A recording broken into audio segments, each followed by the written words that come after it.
બોલો. બોલો બેન, કેમ છે? સારું છે અત્યારે તો. શું નામ છે તમારું શારદાબેન, અને ક્યાંથી? પાટણ કલાનગર સોસાયટી. Very good. અને શું તકલીફ હતી તમને? મને હજુ ને ટીચરમાં એટલે આખો પગ જ મણકામાં નસ દબાતી હતી, એટલે લીધે આખો પગ ખેંચાતો. બરાબર અત્યારે તો એક મહિનાથી દવા લીધી, ઘણું સારું છે. બરાબર. પણ હું કુંભના મેળામાં ગઈ હતી એટલે એના લીધે મને થોડી તકલીફ થઈ ગઈ, અચ્છા. એટલે બતાવે. બાકી સારું છે. પણ કુંભના મેળામાં ફરીને ખબર પડી આમ? કુંભના મેળામાં તો ભગવાને જેને દયા કરી હોય એનું બિલકુલ ખબર નથી પડી. એટલે પહેલા તમે જ્યારે આવ્યા શરૂઆતમાં ત્યારે તમને કેટલી સમસ્યા હતી?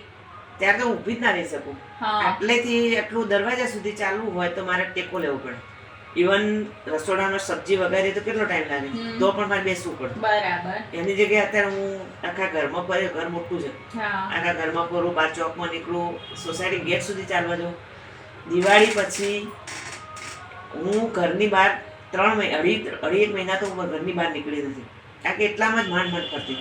પણ અહીંયાથી જે દવા લીધી મેં, એક મહિનો ટ્રીટમેન્ટ લીધી, એનાથી મને આટલું કુંભના મેળામાં આટલું ચાલીને રોજનું લગભગ 8-10 કિલોમીટર જતું ચાલવાનું. બરાબર. અને ઊભા રહેવાનું થાય. બરાબર. આપણે સાયટિકાની કેટલી ટ્રીટમેન્ટ લીધી અહીંયા તમે? આજે ચોથી લીધી, 3 પૂરી થઈ. પૂરી થઈ ગઈ ને? એમાં તમને કમ્પ્લીટ ફેર પડી ગયો? કમ્પ્લીટ થઈ ગયું એટલે જ જઈ આવી. સરસ, વેરી ગુડ. આજે તો વધારાની લીધી. હા, પેલા કુંભના મેળામાં ફર્યા એટલે હા, થોડા થાકી ગયા. એની અસર તો રહે થોડી. હા, સાચી વાત છે. પણ સારું રહ્યું. બધે જ ચાલવાનું હતું પણ બિલકુલ ખબર નથી પડી.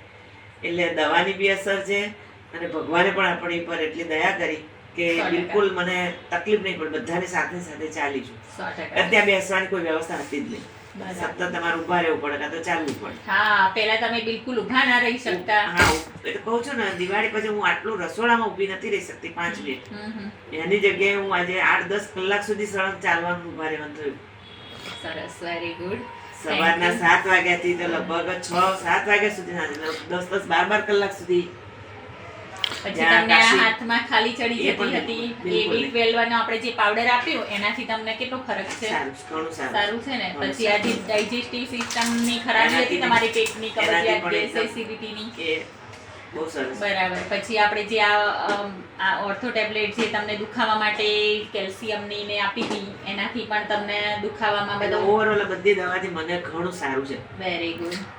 80% મને આરામ થઈ ગયો, હું એવું કહી શકું. એટલે આપણી ટ્રીટમેન્ટ અને દવાથી તમે સરસ. સાજા થઈ ગયા. સાજા સરસ, થઈ ગયા. સરસ. તો તમે લોકોને શું સંદેશો આપવા માંગશો? બસ આ આયુર્વેદની દવા છે એટલે એના લીધે કોઈ આડઅસર થવાની નથી, એલોપેથી જેવી. એટલે રેખાબંધના ત્યાં જેને પણ તકલીફ હોય એ ત્યાં જાઓ અને આ ટ્રીટમેન્ટ લો પ્રેમથી, અને ધીરજ રાખવાની. હા, કારણ કે આયુર્વેદની ટ્રીટમેન્ટ છે એટલે ધીરજ રાખ્યા વગર ચાલે નહીં. ધીરજ રાખીને જે બેન કહે એ પ્રમાણે ફોલો કરો ને એ પ્રમાણે દવાનો જે સમય હોય એ પ્રમાણે દવા લેવી. હા, સાચી વાત છે. તમે આહારમાં પરિવર્તન લાવો, જે પ્રમાણે કહીએ એ પ્રમાણે એક્સરસાઇઝ, આહારમાં પરિવર્તન, ટ્રીટમેન્ટ, જે આપણે નેચરલ ટ્રીટમેન્ટ આપીએ છીએ, કુદરતી. ડૉક્ટર મેડમ કે એ પ્રમાણે કરવું પડે. થોડી એક્સરસાઇઝ બી જાતે ઘેર કરવી પડે. ખાવા પીવામાં બી થોડી કાળજી રાખવી પડે. જે આપણે અનાજ કઠોળ તો બધું ખાઈએ, પણ દૂધ, શાકભાજી છે, લીલા ઘી, તેલ જે પ્રમાણે સ્વભાવ પ્રમાણે આપણા બોડીને માફક આવે એ પ્રમાણે બધું લેવું જોઈએ. હા, કારણ કે એકલી દવાઓથી કંઈ ના ચાલે. હા, એ જ ને. એનાથી અને થોડી એક્સરસાઇઝ બી કરો, જે ડૉક્ટર કહે એ પ્રમાણે થોડું જે પ્રમાણે મેં તમને એક્સરસાઇઝ બતાવી હતી કરો છો ને રેગ્યુલર? Very good. સરસ. Thank you so much.